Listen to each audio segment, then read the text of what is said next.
program. He has led many VBSs. He has been a part of the last couple of children's camps, running the sports department or the activities at children's camp. He is our church. Praise the Lord.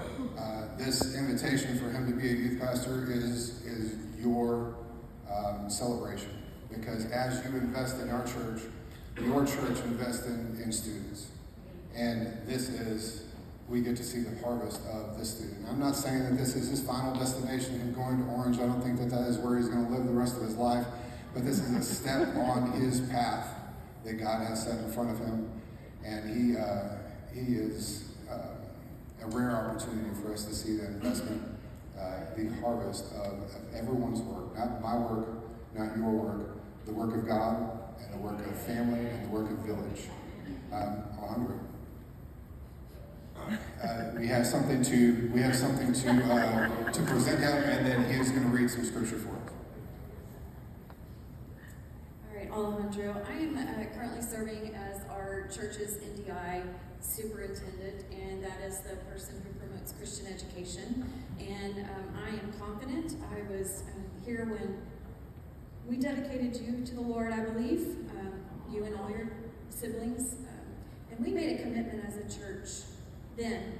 The other thing I know, and having grown up in the church, is it is our responsibility as members of the church not only to love and invest in our children and our youth, but also God tells us we have to take care of the widows, the orphans, and those who serve God. It's our responsibility to do that because they've made a commitment.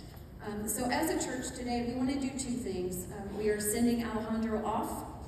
He will not be here every Sunday as he has been for many, many years, and we're sending him off into ministry. And those are two things we should be very, very proud of. I had the opportunity to go to Nazarene Youth Congress also many, many years ago. But we had an evangelist, and when we were sitting there, and I'm not going to remember all the words, I think Scott kind of knows them by heart, but I don't remember. But he yelled from the top of his lungs in a huge auditorium, we did not bring you here. The Church of the Nazarene did not bring you here to be good little boys and girls. We brought you here to be disciples of Christ and change the world. And Alejandro, I could not love you more. You know that. No, offense to my own children. But we love you deeply, not only as a church, but as a family. And we've had an opportunity to be a part of your growth and a part of your support. And Mr. Sean and I love you dearly. And on behalf of the church, we love you dearly, and we want you to remember us wherever you go. So may the Lord bless you and keep you. May the Lord make his face to shine upon you and be gracious to you. May the Lord turn his face towards you and give you peace. And our prayers will be with you wherever you go, however long you're there.